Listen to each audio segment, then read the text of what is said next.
Buenas noches a todos, bienvenidos a un nuevo encuentro del curso del básquet latino organizado por VH Sports.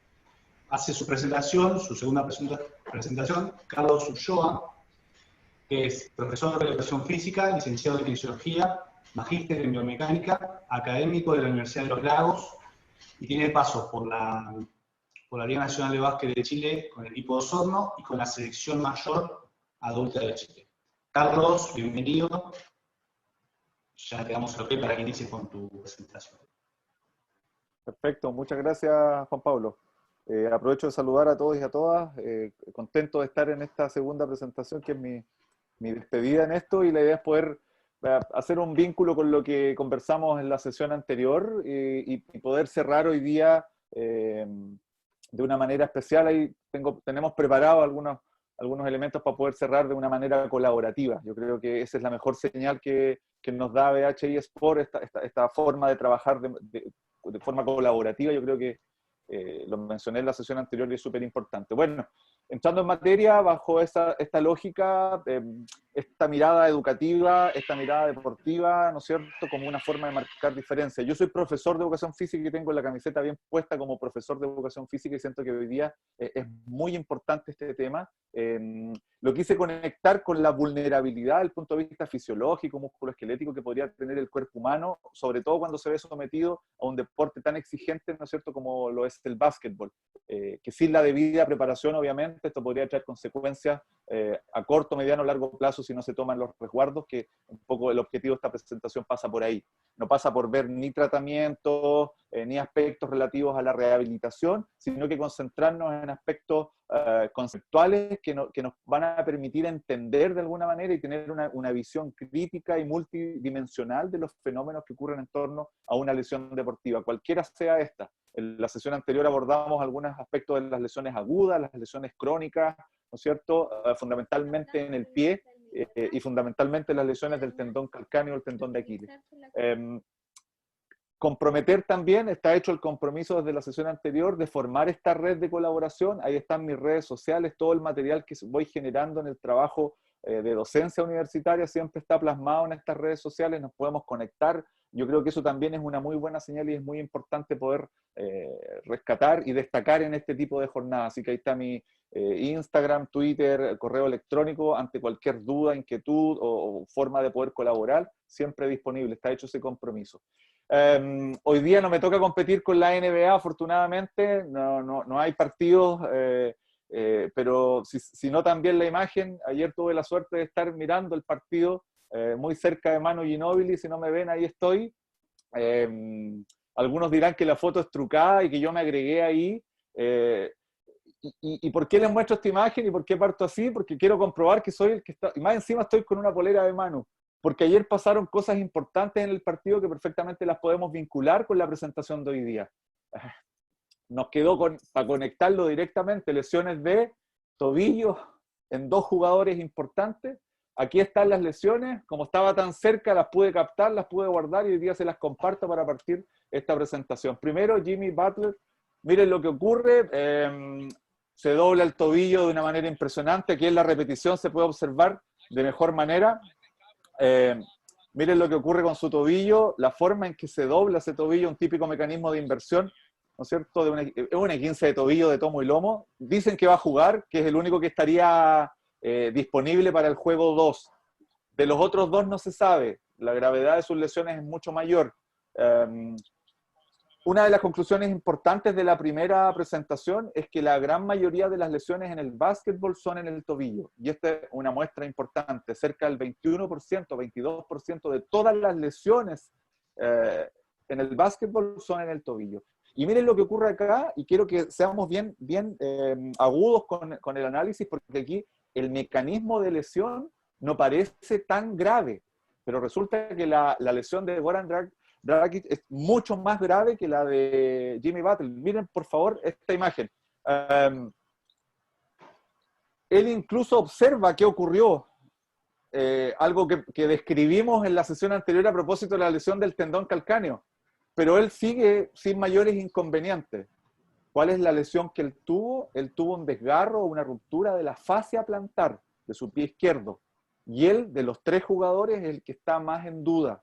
es muy probable que no juegue en el segundo partido. Y Adebayo, bueno, tiene una lesión entre el hombro, el cuello, en el lado izquierdo, que también es una duda importante.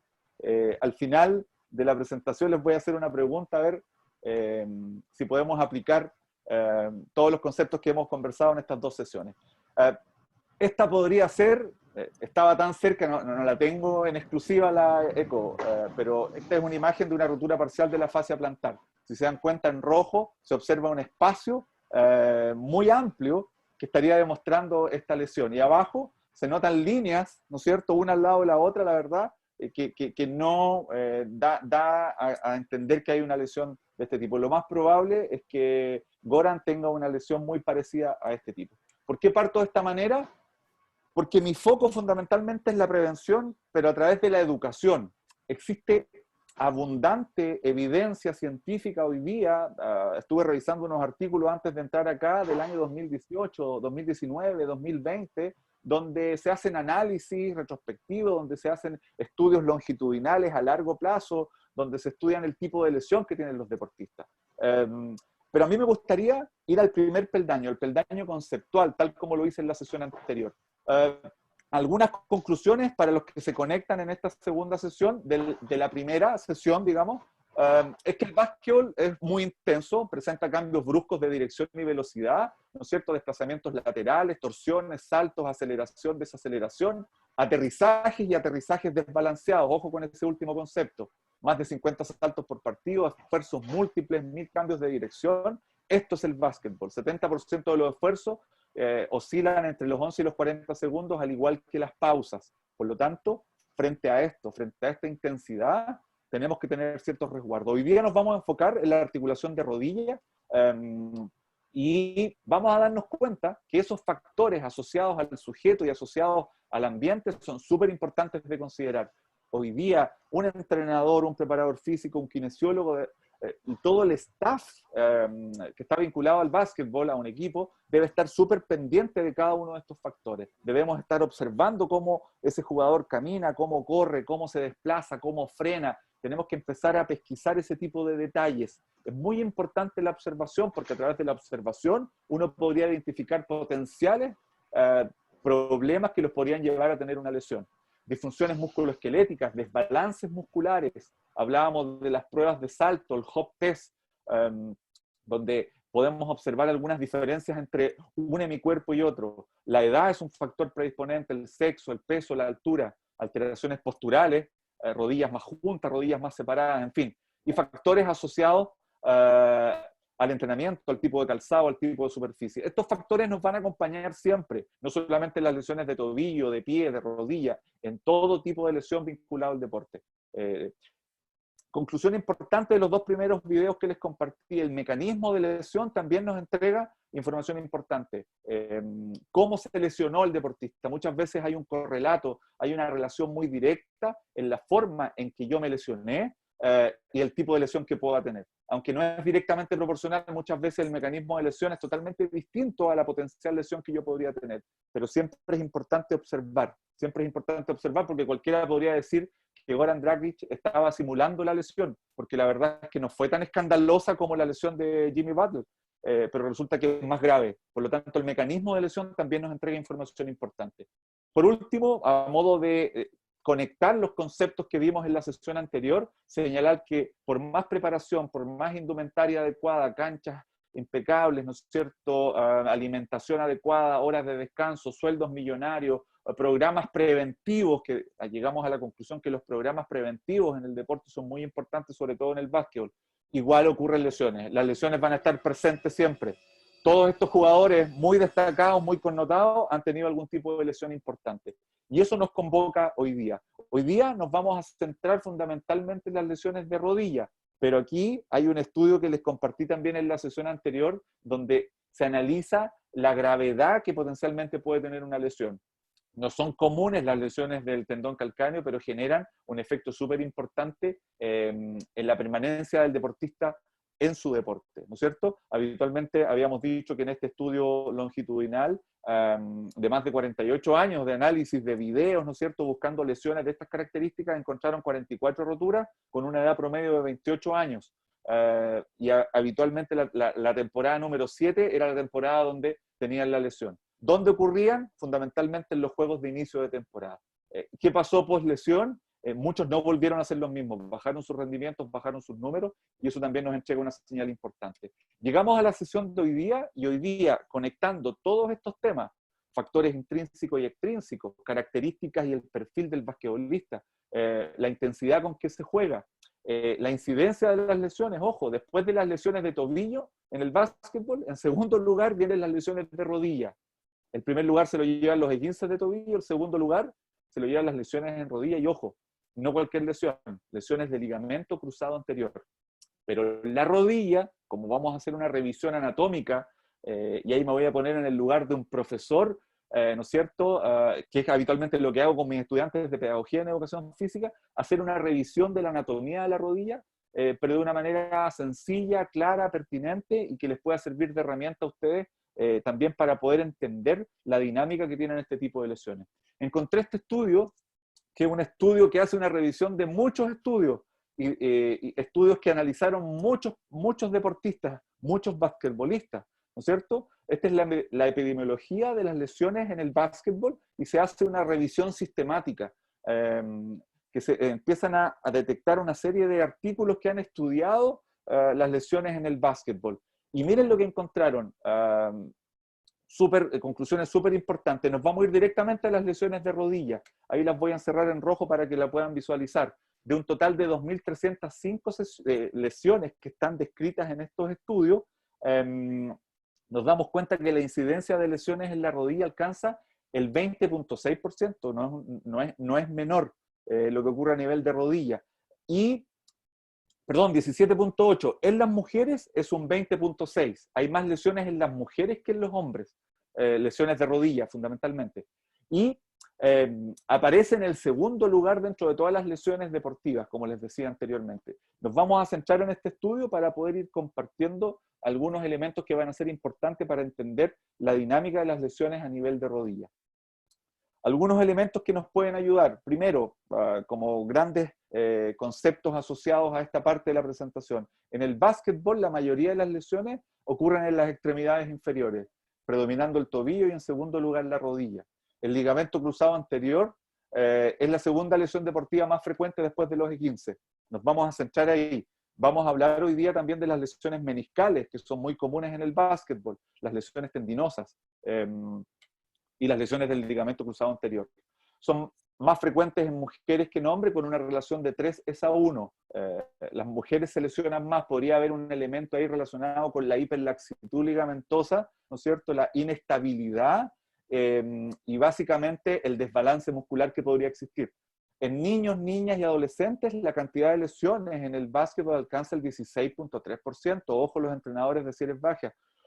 20 años atrás, una lesión de rodilla para un joven, para una joven, para un niño, una niña, era catastrófico. Las técnicas quirúrgicas, ¿no es cierto?, no eran tan avanzadas como las de hoy día.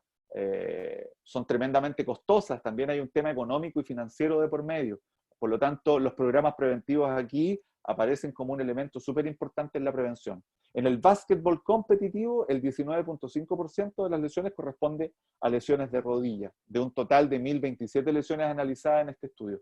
Por lo tanto, aquí esto nos está entregando información importante. A modo de conclusión, podemos decir que la rodilla es vulnerable, que hay elementos anatómicos, estructurales y biomecánicos que tenemos que saber y estudiar para poder entender la dinámica de las lesiones de rodilla.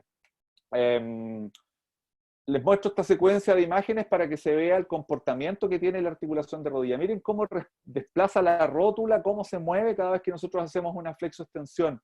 Miren la dinámica que se da entre las estructuras óseas, los huesos, los ligamentos y el tendón. ¿Qué nos está diciendo esta secuencia de videos y de imágenes? Que el estrés al que se somete la rodilla cuando una persona camina o corre es tremendamente elevado. Cuando una persona hace una flexión profunda, pasa a ser mucho más elevado. Imaginen cuando se somete al estrés que implica el juego del básquetbol. Por lo tanto, si esta rodilla no está preparada, lo más probable es que va a ser vulnerable. Quiero que veamos estos videos rápidamente. La clásica lesión de Thompson. caída unilateral, ¿no es cierto? Desbalanceada, cae con un pie y cae de manera desbalanceada. Inmediatamente rotura del ligamento cruzado anterior. Se perdió la temporada y ya lleva más de 10, 12 meses de rehabilitación. Si se dan cuenta, cae con todo el peso del cuerpo apoyado en una extremidad, ¿no es cierto? Y más encima tiene un aterrizaje desbalanceado. También revisamos brevemente la lesión de Zion Williamson, ¿no es cierto?, que tuvo una polémica asociada al uso de la zapatilla. El calzado deportivo ahí no lo acompañó. Las acciones de Nike en ese momento se desplomaron porque él era un deportista de elite, próximo a llegar a la NBA, y la zapatilla literalmente explota al momento de realizar ese cambio de dirección, ¿no es cierto?, con una alta intensidad. También una lesión compleja a nivel de rodilla.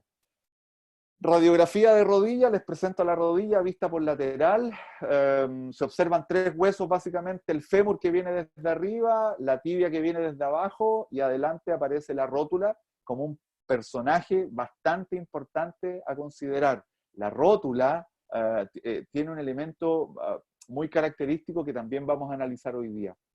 Si nosotros pudiésemos observar las características de la articulación de rodilla, básicamente sería como la imagen de la izquierda. Una esfera, ¿no es cierto?, que estaría representada por el hueso fémur, fundamentalmente por los cóndilos, que es la parte blanca que viene desde arriba y que engancha, ¿no es cierto?, con la parte de abajo. O sea, una esfera, ¿no es cierto?, que está representada por mi mano izquierda, ¿no es cierto?, y la tibia que está representada por mi mano derecha, que es una superficie plana, una esfera sobre una superficie plana. Es una articulación muy especial, tiene fundamentalmente 2 movimientos, el de flexión y el de extensión. Eventualmente podría hacer algún tipo de rotación, pero muy limitada. Esa rotación es muy importante también para adaptarnos a las distintas superficies. Cuando uno corre, por ejemplo, en una superficie muy irregular, con mucha piedra, ¿no es cierto?, con muchas irregularidades, esa pequeña rotación me permite adaptarme a las distintas superficies. Ambos huesos, fundamentalmente el fémur y la tibia, están recubiertos por una gran cantidad de cartílago. ¿Quién habrá escuchado a un deportista retirado? De esos hay muchos que tienen una artrosis, por ejemplo. Una artrosis de rodilla, producto de que todo ese material que está en blanco se fue destruyendo y desgastando. La artrosis es una lesión crónica que habitualmente ocurre por mucho uso, por sobreuso, donde hay pérdida de este cartílago articular. Ahí podemos ver básicamente la articulación de rodilla. Lo que está en amarillo corresponde a la estructura ósea y lo que está en blanco corresponde a la gran extensión que tiene el cartílago. El cartílago hialino se llama, o cartílago articular. Lo encontramos en todas las articulaciones y me permite tener una mejor relación entre las 2 superficies articulares. La idea es que ese cartílago nos acompañe por muchos años, pero lamentablemente, por el tipo de tejido que está hecho, tiene un desgaste importante. Y a medida que se va desgastando, aparece un dolor que es bastante característico. Habitualmente es un dolor que aparece en las mañanas, que se exacerba en las mañanas y que durante los pasos del día un poco se va calentando esa rodilla y empieza a disminuir. Es muy invalidante y lamentablemente es irreversible. Una artrosis de rodilla lamentablemente es irreversible y muchas veces requiere de un reemplazo, de una rodilla nueva, de una prótesis, que también es tremendamente costoso. Si yo miro la rodilla desde arriba, observo ahí 2 superficies que tienen una forma de C. Eso corresponde a los meniscos. También vamos a hablar de los meniscos porque los meniscos tienen una particularidad. Los meniscos, cuando se dañan, lamentablemente no se recuperan, no cicatrizan. Un daño de menisco, una ruptura de menisco, lamentablemente tiene que ser operada. Porque el menisco, si el tendón calcáneo tenía escaso aporte sanguíneo, el menisco prácticamente es muy limitado. Y esa limitación de aporte sanguíneo hace que frente a una lesión meniscal, lamentablemente, la resolución sea quirúrgica. Y aquí llega este personaje que también quiero que le demos un poco de importancia, que es la rótula. Fundamentalmente el funcionamiento de la rodilla le debe mucho a la rótula. La estabilidad de la rodilla le debe mucho a la rótula. ¿Por qué? Porque la rótula le entrega un soporte al músculo cuádriceps. Les voy a mostrar una secuencia de imágenes que estoy seguro que les va a hacer comprender de manera muy rápida, y estoy seguro que muchos ya lo saben. Primero, entender que la rótula es un hueso muy pequeño, es un hueso de características sesamoideas, es un hueso que está como entre medio de los tendones, como lo muestra la flecha roja. Y esta rótula sirve de alguna manera de paso para el músculo cuádriceps que viene desde arriba y muy potente. Ahí en rosado también con las dos flechas hechas de manera más artesanal, muestro cómo las rótulas se sitúan a nivel de la rodilla.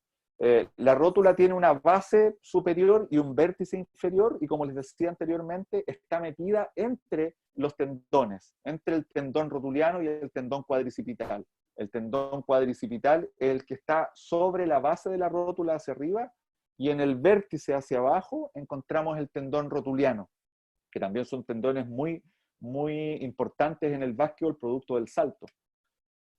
¿Qué hace la rótula? La rótula hace que la distancia que existe entre el centro de la rodilla, donde está ese pincho, ¿no es cierto?, ese alfiler con la cabeza verde, ¿no es cierto?, que sostiene la línea verde, esa línea que llega hasta la rótula que está en roja, genera una distancia. Si no estuviera la rótula, esa distancia sería muy limitada. Por lo tanto, la musculatura del cuádriceps no tendría dónde anclarse, dónde generar una palanca para poder generar movimientos explosivos. Hay un efecto que les quiero compartir aquí. En esta foto, mostrando con la flecha blanca, se ve la rótula, y miren lo que voy a hacer ahora. Voy a pasar a la siguiente imagen y ahí ya no está la rótula. Cuando eso ocurre, el funcionamiento del cuádriceps es absolutamente limitado. Cualquier alteración, y con esto quiero hacer una conclusión importante, cualquier alteración que ocurra a nivel de rótula afecta notablemente a la musculatura del cuádriceps. Un dolor, por ejemplo, en la cara anterior de la rodilla, que es muy característico, por ejemplo, al subir y bajar escaleras, al saltar, ¿no es cierto?, al caminar o al pararse o sentarse de una silla, podría generar limitaciones importantes en la fuerza muscular. Se dice que, y está súper documentado, ¿no es cierto?, y estudiado, que una semana de reposo absoluto, por ejemplo, en un deportista, podría hacer disminuir entre un 15 a un 25% su fuerza muscular. Pensemos en una lesión menor en la rodilla, donde el deportista tiene que estar absolutamente en reposo. Eso podría afectar notablemente otro elemento que es clave en el deporte, como es su musculatura, y fundamentalmente la musculatura del tren inferior, donde habitualmente son la mayor cantidad de lesiones. Vamos a las lesiones del ligamento cruzado anterior, antes de poder entrar y estudiarlo de manera apropiada. El ligamento cruzado anterior, en el último tiempo, se han reportado un aumento en el número de lesiones, sobre todo en niños, niñas y adolescentes. ¿Por qué? Porque la práctica deportiva de alto rendimiento, de alta intensidad, está en aumento. Lo que conversábamos en la previa junto a Marcelo y Daniel, ¿no es cierto? Muchos más niños, niñas, adolescentes están practicando de manera intensa, ¿no es cierto?, de manera más competitiva. Y esto hace que una lesión tan grave como esta ocurra en una etapa importante del desarrollo. Yo les mencionaba que 15, 20 años atrás, un joven se lesionaba el ligamento cruzado anterior y la verdad es que era prácticamente el fin de su carrera. Las técnicas quirúrgicas no estaban tan avanzadas para poder entrar y hacer túneles y canales dentro de una estructura ósea que estaba en crecimiento. Muchas veces se los dejaba con una rodillera ortopédica muy aparatosa, ¿no es cierto?, que les ayudaba un poco a paliar y a suplir la función del ligamento cruzado anterior, esperando que ese hueso se desarrollara, que ese hueso madurara, para recién ahí poder intervenir quirúrgicamente. ¿Y por qué teníamos que esperar? Porque si se intervenía a edades muy precoces, lo más probable es que podíamos generar un caos en el crecimiento. En los extremos de los huesos encontramos el cartílago de crecimiento. El cartílago de crecimiento en los niños, niñas y adolescentes está pero en pleno proceso de osificación, y cualquier alteración, cualquier lesión en esta zona podría rechazar o alterar el proceso de crecimiento. Entonces imagínense, una lesión de ligamento cruzado anterior en una persona joven podría ser potencialmente muy, muy riesgoso. ¿Cuáles son los factores de riesgo? ¿Cuáles son los elementos que me podrían llevar a tener una lesión de estas características? Primero, las torsiones bruscas con el pie fijo en el suelo. O sea, en el básquetbol eso expande cada día. El frenar, el girar, el desacelerar, el aterrizar, tal como lo vimos en la lesión de Thompson, son actividades, secuencias que se dan habitualmente en el básquetbol. Particularmente el aterrizaje desbalanceado. Eso es muy común. El 80%, y esto también es importante, de las lesiones de rodilla, fundamentalmente de cruzado anterior, son lesiones sin contacto, donde el rival más cercano está a 2 o 3 metros de mí. Habitualmente yo frené, yo desaceleré y yo cambié de dirección. Y en ese momento, porque mi rodilla no estaba preparada, sufrí una lesión. ¿Cuáles son los síntomas? Habitualmente dolor, inflamación e incapacidad, impotencia funcional. La persona literalmente describe que siente que su rodilla se le va a salir. Ese es como el típico relato de una persona que sufrió una lesión de estas características. El ligamento cruzado anterior lo que hace básicamente es evitar el desplazamiento entre la tibia y el fémur, tal como lo habíamos visto en la secuencia anterior. Ese movimiento adelante-atrás no debiese existir en una rodilla. Habitualmente una rodilla no se mueve adelante-atrás, fémur con respecto a la tibia. No existe ese movimiento. O si existe, es mínimo. Es mínimo y es simétrico. Entre el lado derecho y el lado izquierdo es muy similar. Hay personas que tienen hiperlaxitud ligamentosa, o sea, sus ligamentos se estiran un poco más de lo normal. Y esas personas podrían tener un pequeño movimiento. Pero ya cuando el movimiento va acompañado con ruido, con un crépito, va acompañado con dolor, y va acompañado obviamente con inestabilidad, ahí estamos hablando de una lesión bastante compleja. El tratamiento hoy día es súper controversial. Hoy día incluso se está hablando que el éxito de un tratamiento quirúrgico no es la panacea, ¿no es cierto? No es lo más importante. Incluso se está cuestionando ahí entre el tratamiento quirúrgico y el tratamiento conservador. Se ha reportado que personas que se han cortado el ligamento cruzado anterior y han sido sometidos a una intervención quirúrgica, tampoco tienen la solución total a sus problemas. Ahí hay un tema bastante interesante de poder analizar. ¿Cuál es la elección quirúrgica? Habitualmente es un reemplazo. Se te corta un ligamento y en lugar de ligamento te colocan un tendón.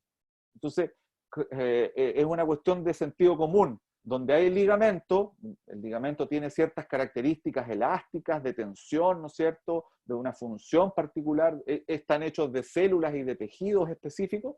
Cortamos el ligamento, lo sacamos y en lugar de ese ligamento colocamos un tendón, que es un tejido totalmente distinto, con distintas características en términos de su densidad, de su elasticidad, en fin.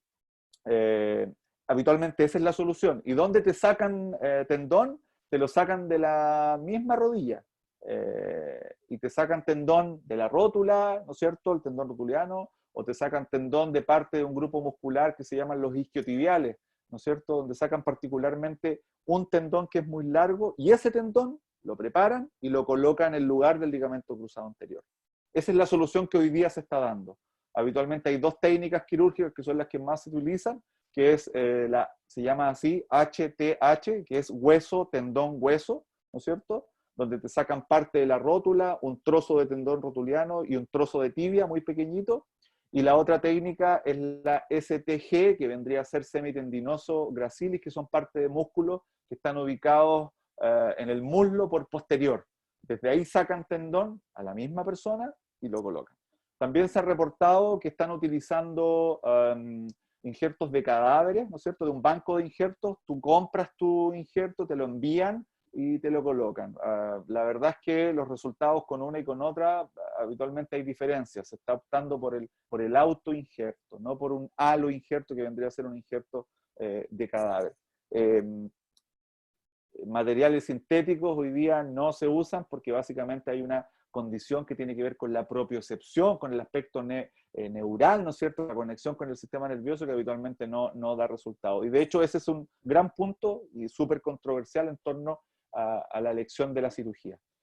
Vamos a hablar ahora de la anatomía de la rodilla, pero fundamentalmente pensando en el ligamento cruzado anterior. Ya dijimos algunas cosas. La primera que dijimos y más importante es que el ligamento cruzado anterior hace que tu rodilla no se mueva de adelante a atrás. Si tú tomas la tibia y tomas el fémur, no debiese existir ningún tipo de movimiento.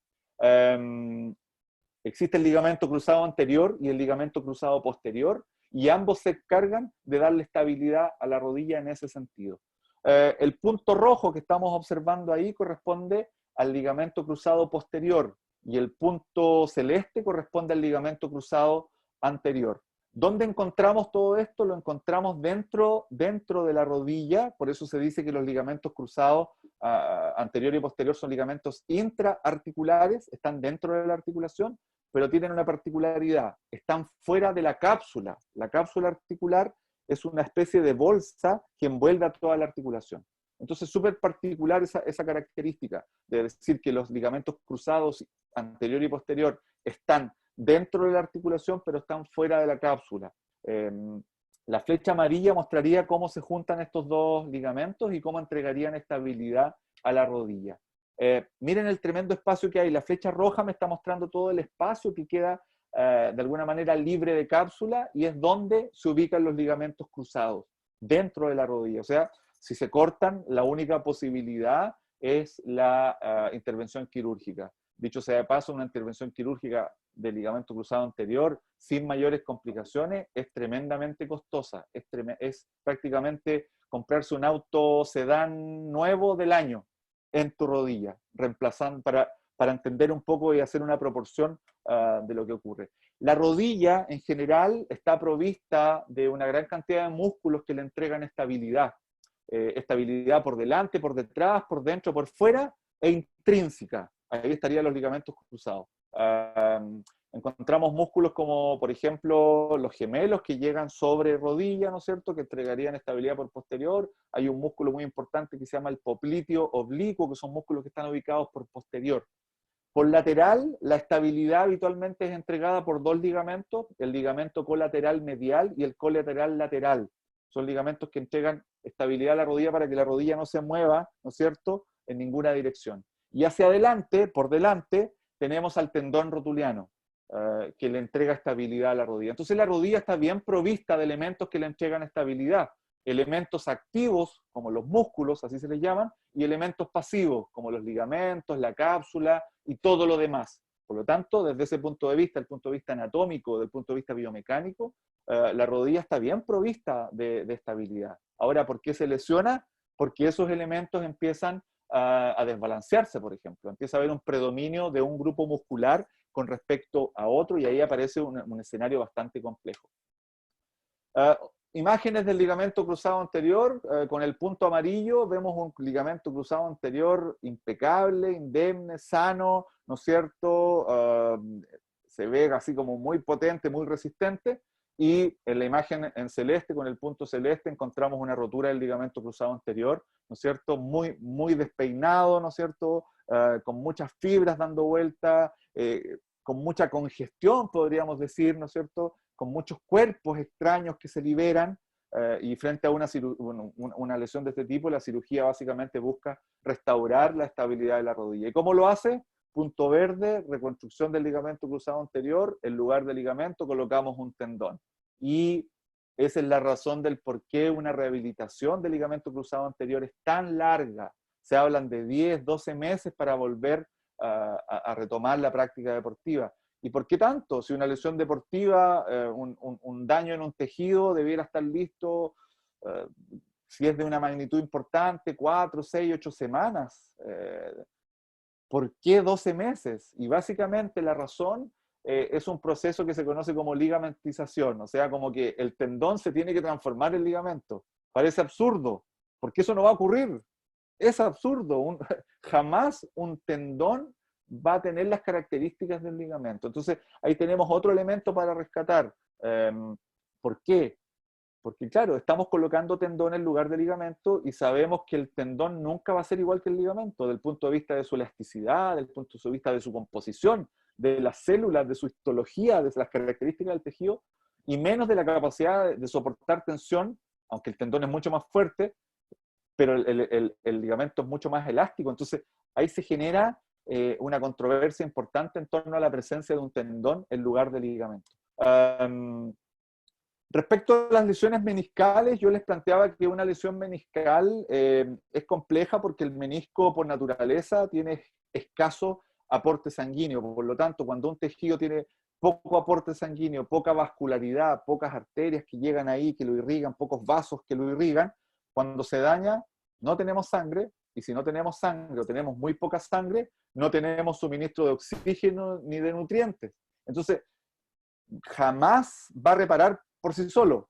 A diferencia, por ejemplo, de una herida en la mano, en la piel, que yo después de un par de días ya tengo una cicatriz y después de un par de semanas ya no tengo ninguna huella, porque tengo alta circulación sanguínea, alta vascularidad. En el caso del menisco, el menisco tiene muy mal aporte sanguíneo, sobre todo la parte más interna, que es una zona con escaso aporte sanguíneo. Por lo tanto, frente a una lesión de menisco, lamentablemente, la solución es quirúrgica y habitualmente lo que se hace es extraer la zona del menisco que está con problemas.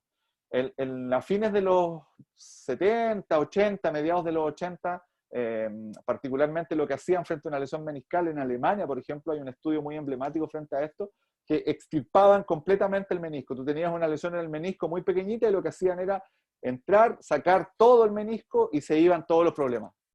¿Qué se encontraron 20, 30 años después con esos pacientes? Que tenían una artrosis, pero desbordada. ¿Qué hacen hoy día? Se trata de reparar lo que más se puede hacer menisco. Incluso se le hacen suturas. Hay un tipo de lesión de menisco que se llama lesión en asa de balde, donde el menisco se rompe de un lado al otro, ¿no es cierto? Y habitualmente lo que se busca es tratar de suturar, ¿no es cierto? De suturar ese menisco y tratar de repararlo. Habitualmente las lesiones de menisco ocurren en el cuerno anterior o posterior y habitualmente, o podría potencialmente desprenderse un trozo de menisco y ya deja de llamarse menisco y se transforma en un cuerpo extraño. Imagínense dentro de la rodilla un pedazo de menisco, un cuerpo extraño, dando vuelta en la rodilla. Esto genera incluso en algunos pacientes, en algunos deportistas, el bloqueo de la rodilla. La rodilla se queda literalmente pegada, no se puede ni flectar ni extender, porque dentro de la articulación existe un cuerpo extraño. Por lo tanto, inevitablemente, la reparación es quirúrgica. Aquí mostramos a todos los amigos juntos, a todos los componentes de la rodilla, excepto la musculatura, pero está el ligamento cruzado anterior, posterior, se observan los meniscos, los ligamentos que afirman el menisco a la tibia, por anterior se ve algo de cápsula. Lo que les quiero plantear con esta imagen es que no solamente debemos preocuparnos de prevenir una lesión en este tipo de lesiones, también tenemos que preocuparnos de elaborar, como lo decía en la sesión anterior, un programa preventivo que no solamente implique el desarrollo de la fuerza muscular, que muchas veces ese es nuestro foco, nuestro norte, sino que también hay otros elementos que nos podrían ayudar a prevenir lesiones de estas características, que primero son muy costosas, demasiado costosas, con costos muy elevados desde el punto de vista financiero, también deportivos, porque implica que un deportista esté mucho tiempo fuera con una lesión de cruzado anterior, estamos hablando más de 8, 10, hasta un año de rehabilitación. Otras imágenes interesantes con punto azul, un menisco sano, ¿no es cierto? Se ve totalmente lisa la superficie y cuando se daña ese menisco, obviamente quedan cuerpos extraños dando vuelta y esa es una lesión que, insisto, lamentablemente no se va a reparar por sí sola y debemos ayudarla de manera quirúrgica.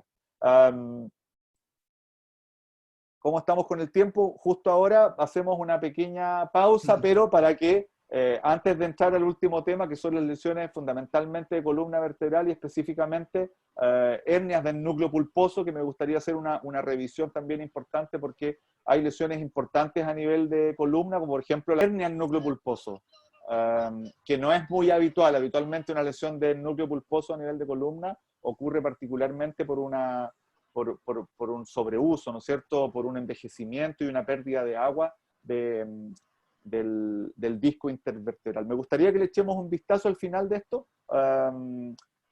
Y me gustaría ahora abrir la posibilidad de las preguntas, o quizás antes de que ustedes realicen la pregunta.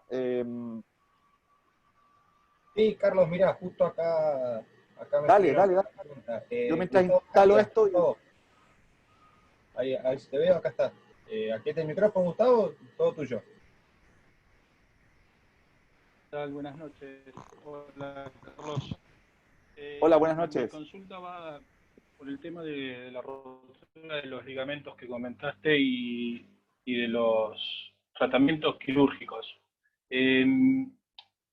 Con lo que vos dijiste de los dos tipos de de lugares de donde se sacan el reemplazo del ligamento. Generalmente se saca de la rótula y están diciendo que para lo que es basquetbolista no es recomendable sacar del tendón rotuliano, sino sacar del otro justamente por el tema de la fuerza, que está recomendado sí sacar tendón rotuliano para los deportes de fuerza como puede ser el rugby, como puede ser el fútbol, pero para el básquetbol se está utilizando, no sé si será el otro tratamiento que dijiste.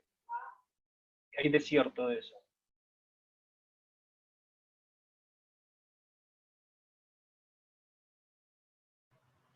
Carlos, estás silenciado. Está silenciado, Carlos. Ahora sí. Ahora sí. Ojo, gracias por la pregunta, Gustavo. Decía que no hay una regla general que diga, si eres basquetbolista y te cortas el cruzado anterior, debes operarte con la técnica hueso, tendón, hueso.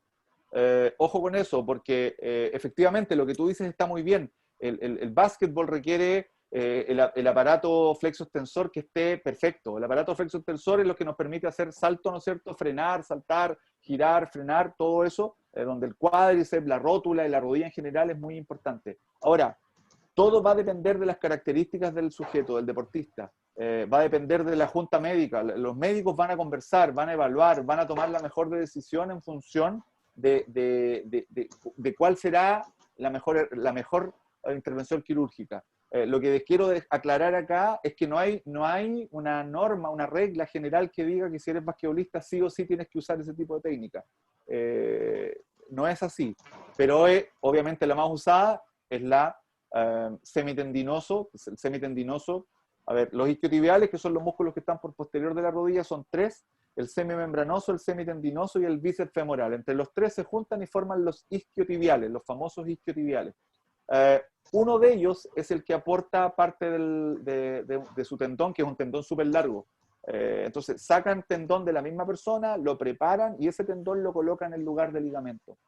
Eso hace esta complejidad que, insisto, estamos colocando tendón en lugar de ligamento. Resumiendo, para una lesión de esta magnitud, lo más importante es la colaboración entre el equipo y el staff del deportista, más la junta médica, que van a tomar la mejor decisión, incluso colocando el factor financiero de por medio, porque hay una cirugía que es más costosa que la otra. Entonces también hay un elemento financiero ahí. No sé si con eso aclaro tu... Pero estás súper acertado con los conceptos que planteabas. Efectivamente es como lo relata. Bien, y tengo una consulta más, si puede ser. Sí, vemos esa consulta. Yo mientras les voy a compartir una... Dale nomás. Bien, como el tema, por la parte preventiva, si hay que trabajar mucho más sobre lo que viene a ser los tensores, si es importante trabajar en ese sector del cuerpo que es por donde pasa la unión del tren superior con el tren inferior, para prevenir el tema o corregir posturas de pisadas y demás que ayuden a evitar las lesiones de rodilla. Sí, no te escuché el concepto que utilizaste de trabajar, ¿qué? Esa parte se cortó, hubo una interferencia. De trabajar la zona media de los tensores de la cadera, perfecto, que perfecto. es función de unión entre el tren superior y el inferior, sobre todo para corregir posturas, para prevenir lesiones de rodilla. Sí, definitivamente en todo programa preventivo debe estar incorporado el core training, la zona media, como lo quieran llamar, pero súper importante a propósito del tema de columna vertebral. La columna vertebral tiene músculos. Aquí tengo una columna vertebral hecha de chapitas, ¿no es cierto? Y entre medio tiene una capa de goma eva. Entre las chapitas hay músculos muy pequeños que requieren trabajarse de manera específica. Esos músculos se llaman multífidos. Y los multífidos van de un cuerpo a otro, y desde ese punto de vista, sí es muy importante poder trabajar. Y ahora, la conexión que existe con el tren inferior y con el tren superior, obviamente me va a determinar el éxito de un programa de estas características. Así que, por favor, sí, incorpórenlo. Tiene mucha relación con la prevención de lesiones. A propósito de las cadenas biocinemáticas, está todo conectado. O sea, la punta del primer ortejo del dedo gordo está conectado con el tobillo, con la rodilla, con la cadera, con la columna, por lo tanto debemos preocuparnos de este balance, de este equilibrio, de esta corrección postural. Hay muchas lesiones posturales que pueden explicar o que pueden transformarse en un mecanismo de lesión. Incluso hay formas de caminar que a veces aparecen por moda que podrían tener una influencia en la aparición de lesiones. Así como lo hablábamos a propósito de las zapatillas, por lo tanto sí, definitivamente. Gracias por tus preguntas, Gustavo. Bien, muchas Carlos, gracias, Gustavo. Carlos, te leo unas preguntas. Hay algunos que Sí, van a dar la mira, mano. mientras me Sí, lees sí. la pregunta, yo los invito a que se conecten en Menti, si se pueden desde su teléfono celular o abrir una pantalla en su propio computador y a tener dos pantallas, ¿no es cierto? Dos ventanas, y métanse a Menti, menti.com, ahí aparece la parte de arriba, menti.com, y ingresen ese código. Y yo les tengo una pregunta a ustedes, mientras me lees la pregunta, por favor, Juan Pablo, ¿sí? ¿O Renzo? Ahí, bueno, justamente Camila Andrade de Uruguay levantó la mano. Camila, te escuchamos. Buenas noches. Primero quería felicitar por la presentación, que es súper clara y está muy bueno eso cuando alguien posee un conocimiento, tener también la capacidad de expresarlo para que los demás puedan entenderlo, y me parece que eso es muy valioso. Y mi pregunta venía por el lado que comentaste que estaba bueno para prevenir lesiones de rodilla, no solo trabajar la musculatura, que la musculatura obviamente ayuda a que no vengan. ¿Qué otro tipo de ejercicios, o si podrías ejemplificar, qué puedo hacer yo, además de los ejercicios para fortalecer musculatura, para prevenir las lesiones de rodilla? Perfecto. Gracias por la pregunta, gracias Camila. Lo primero, muchas veces hemos perdido el norte pensando en que solo la fuerza es importante y el tener un gran cuádriceps podría ser la solución. Pero aquí hay un elemento de proporcionalidad.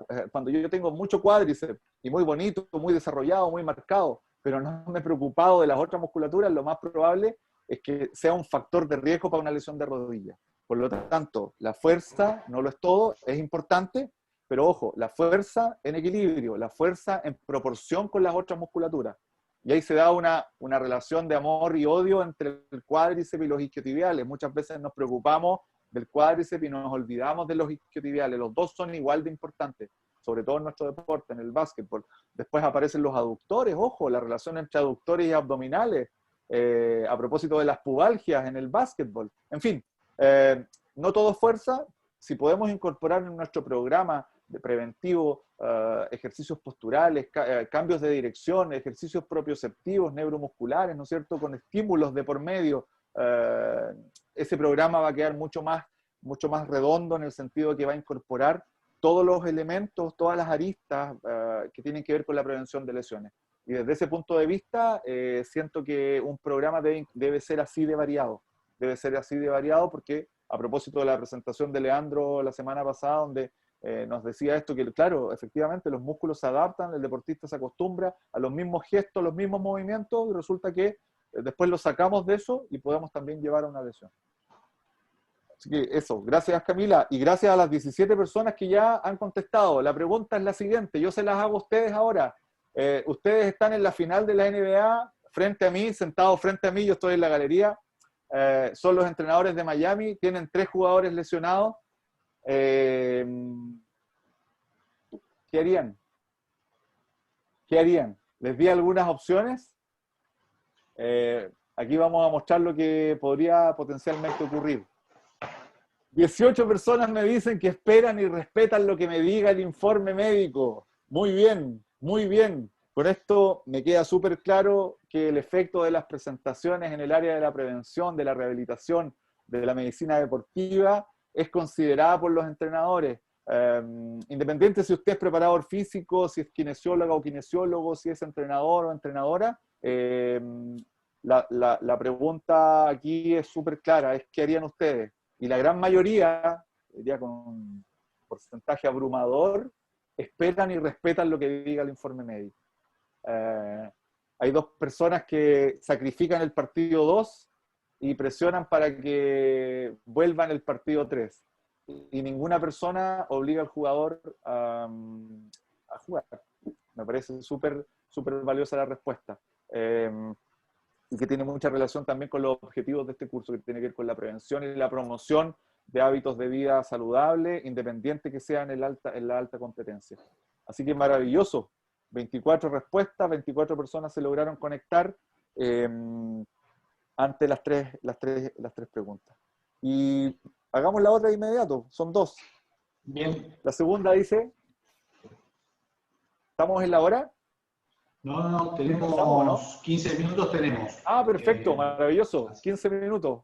Los voy a aprovechar al máximo. ¿Qué aprendizajes, conceptos, emociones, sensaciones se llevan en relación a las 2 presentaciones? Hoy día estoy terminando presentaciones relacionadas con las lesiones en el básquetbol. Ya con la respuesta anterior me queda súper claro, que ustedes tienen la película clara, en el sentido de que hay una persona en el centro, ¿no es cierto? Y frente a eso hay que ser súper respetuoso también de las opiniones de los distintos profesionales, independiente del resultado. Imagínense, estábamos en una final de la NBA y la respuesta fue contundente. Espero y respeto lo que me diga el cuerpo médico. Me parece súper potente desde el punto de vista del aprendizaje. Ahora, mi pregunta es, ¿qué se llevan? ¿Qué concepto? A lo mejor algún concepto que hayan rescatado de esta presentación o de la anterior, algún aprendizaje, alguna idea, alguna sensación. Todo es bienvenido y que incluso sirve mucho desde el punto de vista de la retroalimentación. Pensando en que nos quedan 10 minutitos para cerrar con algunas ideas relacionadas con el disco intervertebral que me gustaría también compartirles, que es una lesión común. Yo hablé de las lesiones más comunes en el básquetbol, así muy directo, muy preciso, y cómo podemos prevenir. Veamos las respuestas. Ahí están, la importancia de la presentación, de la prevención, ¿no es cierto? El respeto por un staff, ¿no es cierto?, que está integrado por distintas profesiones, distintas ideas, distintas características, y cómo yo soy capaz de ir respetando la idea del otro, ¿no es cierto? Priorizar la zona media, súper importante siempre, y así como priorizar la zona media, el priorizar programas de prevención independiente del tipo de lesiones. Yo apuntaría al tren inferior porque el 63% de las lesiones se dan en el tren inferior. Apuntaría al tobillo y la rodilla para partir, ¿no es cierto? No descuidaría jamás la zona media. Y aunque parezca paradójico, las lesiones en el tren superior son fundamentalmente en los dedos y son habitualmente traumáticas, ¿no es cierto? Por lo tanto, la prevención ahí aparece como un elemento importante. Trabajar en la prevención, respeto al profesional, entender al deportista como centro, es lo más importante, ¿no es cierto? Un equilibrio, me parece, respetar los tiempos de recuperación, incorporar trabajos propioceptivos, entrenamiento funcional, respeto a la palabra del deportista, me parece también súper importante. Genial, les agradezco su participación. Después de esto, ahí les voy a compartir, se emite un informe en PDF que a lo mejor lo podemos anexar a la presentación. Carlos, ¿hay tiempo de una pregunta? Porque hay 4 que levantaron la mano. Dale, por favor. Luis Landero, de Chile. Luis, te escuchamos. Hola, buenas noches. Disculpen que no ponga la cámara, pero se me cae el internet si la activo. Me encantó el tema, don Carlos, está súper claro. Mi consulta es la siguiente. Yo soy profesor de educación física y estudié hace harto tiempo ya. Y mi profesor de anatomía, que era médico deportivo, decía que era más aceptable una caída con todo el peso del cuerpo donde la rodilla tuviera un cierto grado mínimo de movilidad anterior a que caer en la misma situación, pero con una hiperextensión de rodilla. Ante la bibliografía más actualizada que tiene usted, me gustaría saber si lo confirma o lo corrige. No, definitivamente lo confirma. Gracias por la pregunta, súper vigente. Lo que pasa es que la rodilla en extensión, cuando la rodilla se extiende, se bloquea. Y hay como una especie de seguro, así literalmente. Entonces, cuando la rodilla está completamente extendida, está bloqueada. Y literalmente bloqueada, con un seguro entre medio. Por lo tanto, ahí la posibilidad de lesión es mucho más compleja, mucho más grave. Ahora, cuando la rodilla sale de ese bloqueo y entra ya en una mínima flexión, inmediatamente activaste la musculatura y ya por lo menos tienes un elemento protector, que es el componente activo. Recuerden, siempre diferenciar el componente activo, que es el músculo, una cuestión obvia, y los pasivos, que son los tendones, perdón, los ligamentos, la cápsula, todo lo demás, el cartílago, todo lo demás. Por lo tanto, su profesor de anatomía tiene mucha razón, porque efectivamente cuando la rodilla está extendida está bloqueada, y en bloqueo una lesión de menisco, ¿no es cierto? Y si a ese bloqueo le sumamos una pequeña rotación, una lesión de menisco más una lesión de ligamento colateral medial, y a eso podría agregarle una lesión de ligamento cruzado anterior. En la literatura se describe como la triada maligna de O'Donoghue, que fue la primera persona que la describió, y que aducía una lesión tan compleja que incorporaba esos tres elementos: menisco medial, ligamento colateral medial y ligamento cruzado anterior. Que, ojo, anatómicamente están muy cerca, son muy vecinos, están muy cerquita, y eso hace que esta lesión se podría... Bueno, y si te llevas el premiado, agrégale una fractura del platillo tibial. Y ahí estamos hablando de 2 a 3 autos sedán del año. Imagínate. Wow, muchas gracias, muchas gracias. Bueno, Carlos, avisame si hay espacio para otra pregunta. Sí, dale otra pregunta, sí, dale otra pregunta. Aprovechemos que hay harta participación, eso es súper valioso, así que démosle con las preguntas. Mauricio Trivini. Dale, Mauricio Trivinio, de Chile. Te escuchamos, Mauricio. Hola Carlos, ¿cómo estás? Un placer. Hola Mauricio, igual. Oye, bueno, felicitaciones, porque las dos charlas estuvieron realmente espectacular, y la última, bueno, entré tarde, pero también todo lo que observé estuvo realmente fantástico. Mira, mi consulta va por otro lado. Acá hay muchos técnicos, yo soy el único periodista creo que está haciendo el curso, y hay muchos técnicos, algunos de equipos profesionales, otros de clubes más chicos, en fin. Pero yo voy a otro tema. El trabajo, por ejemplo, las lesiones generalmente se dan en el tren inferior, rodilla, tobillo, también el brazo. El tema es en la recuperación o cuando tienen que operar. Mi pregunta va a lo siguiente, porque en Chile, por ejemplo, todos los profesionales o los deportistas semiprofesionales se tratan en clínicas médicas. Pero cuando tienen que operarse una rodilla, un tobillo o un hombro, no sé si les preguntan si son basquetbolistas, porque están acostumbrados a trabajar con futbolistas. Entonces, el trabajo de un basquetbolista es diferente en los movimientos al de un futbolista. Si estás mal operado, a lo mejor no te vas a recuperar tan rápido. O sea, el ideal sería que te opere alguien que sea especialista en esa disciplina también. Mito, por ejemplo, el caso Rosenthal, que jugaba fútbol, se fue a operar a Estados Unidos porque le dijeron que estaba el mejor doctor de fútbol, pero era de fútbol americano, nunca más hizo un enganche. Esa es la pregunta. Súper.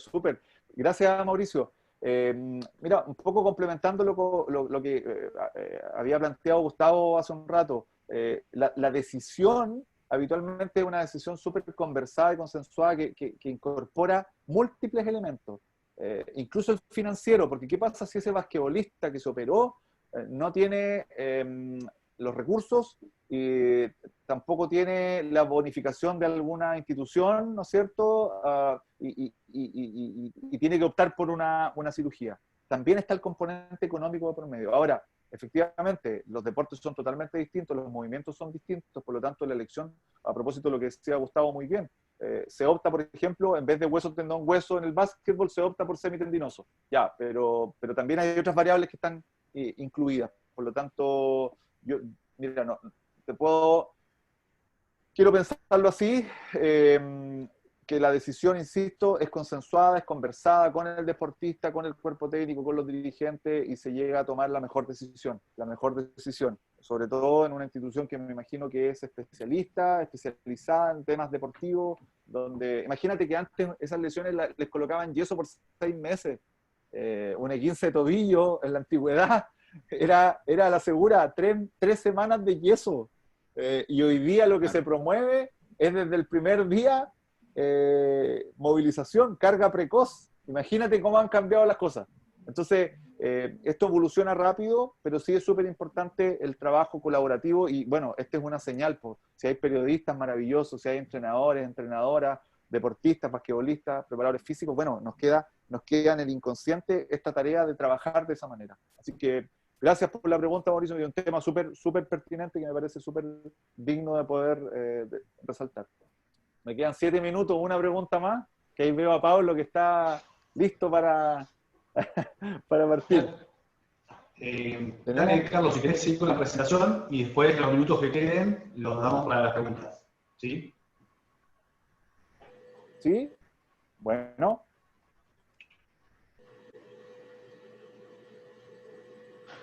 Puntualmente lo que quiero conversar con ustedes tiene que ver con la columna vertebral. Se los planteaba antes del corte y de las preguntas, a propósito del core, a propósito de los músculos estabilizadores, pero me quiero ir directamente a la zona lumbar, la espalda baja, ¿no es cierto?, donde hay vértebras muy grandes, que son las vértebras lumbares, y donde esa flecha roja me está mostrando un espacio súper grande que hay entre cada una de estas vértebras. Las vértebras lumbares, insisto, son las que están en rojo y las que están más cercanas a la cola, literalmente a la cauda, al sacro, que es donde nos sentamos, ¿no es cierto? Estas 5 vértebras son muy grandes, de gran tamaño, pero lo que muestra ahí la flecha roja es que hay un gran espacio entre ellas. ¿Qué es lo que es ese espacio? ¿Qué es lo que hay en ese espacio? Hay un fibrocartílago. Es un tipo de cartílago especial, ¿no es cierto?, que es una especie de colchón y que sirve para amortiguar las cargas, que en el básquetbol, wow, son tremendamente altas e intensas.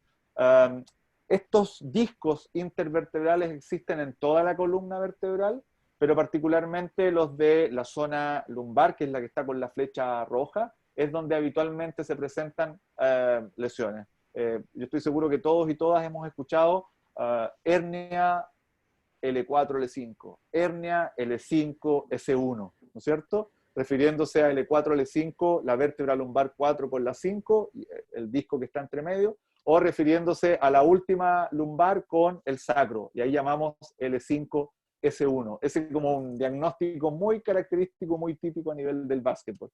¿Qué características tiene el disco intervertebral? Primero, no es hueso, no es ligamento, no es tendón, es un fibrocartílago. Existen 4 tipos de cartílagos, ¿no es cierto? Está el cartílago, hablamos del cartílago articular o el cartílago hialino que estaba entre los huesos.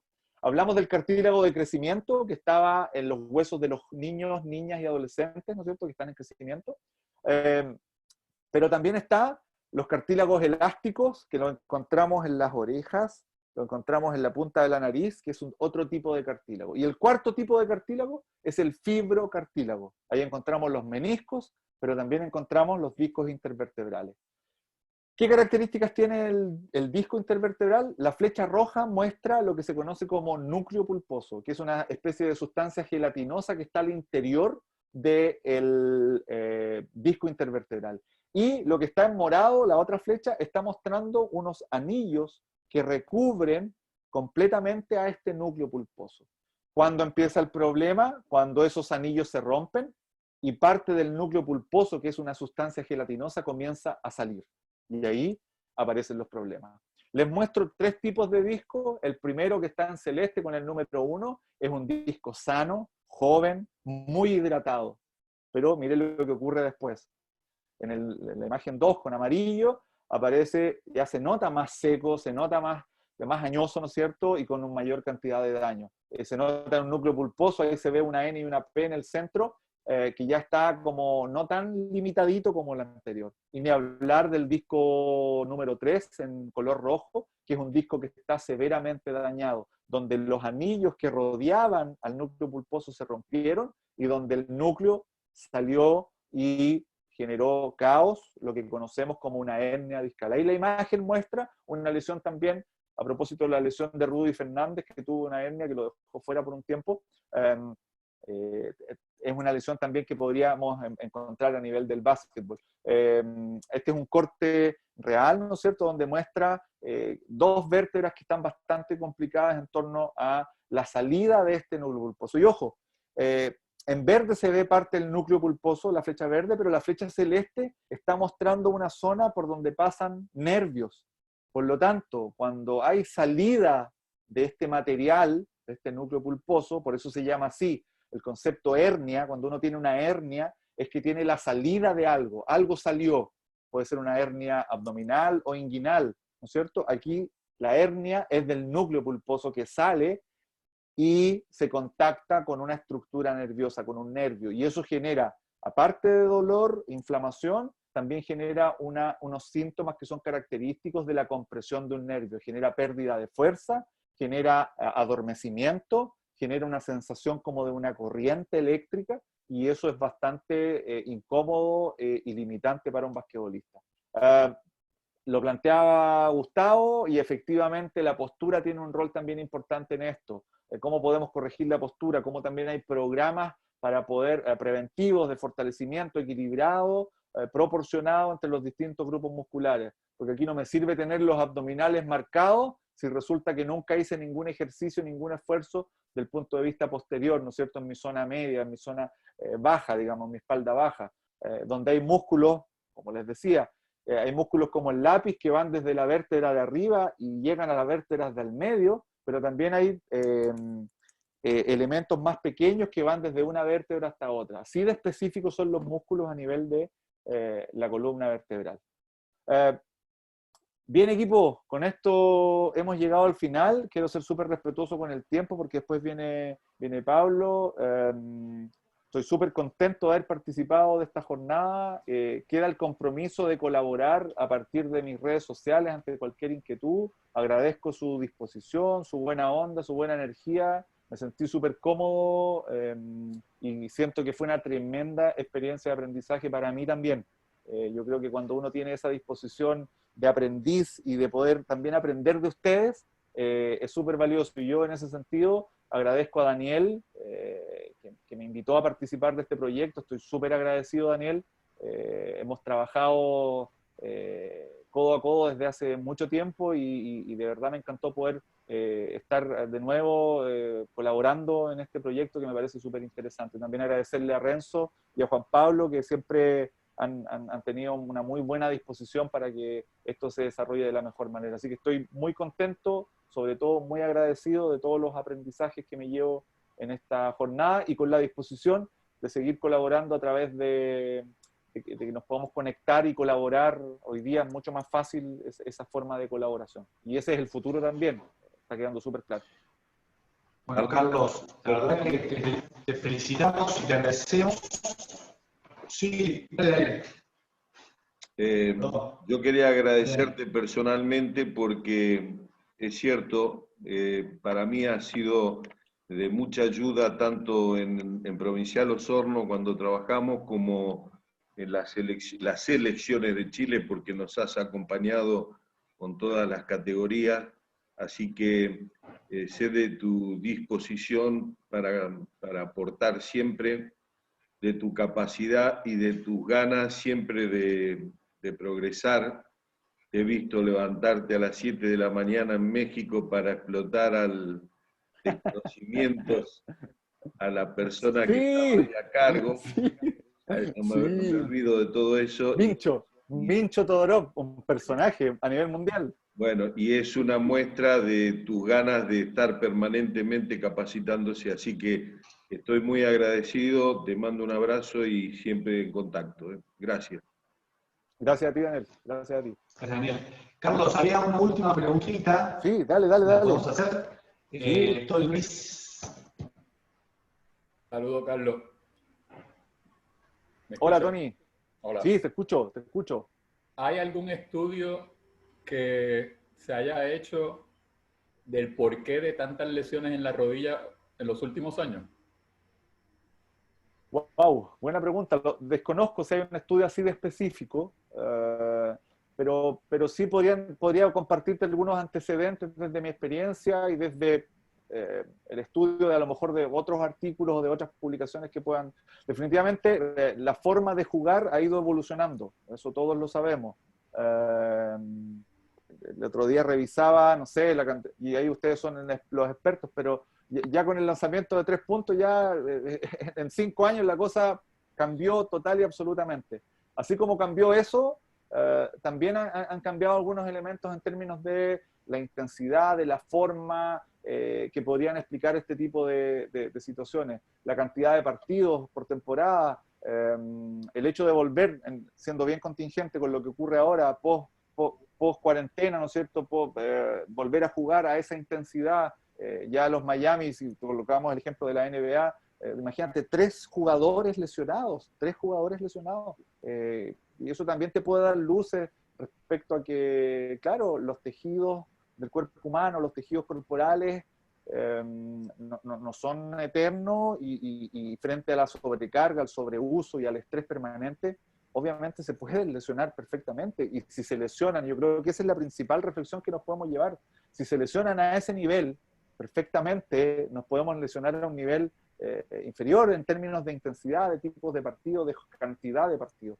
Entonces, sí, tiene que ver con las características del juego, con los tipos de superficie, a pesar de que tienes las mejores condiciones, ¿cómo nos explicamos todas esas lesiones? Entonces, todas esas variables, la forma de juego, la cantidad de partidos, la intensidad, van determinando algunos elementos que tienen que ver con la cantidad de lesiones.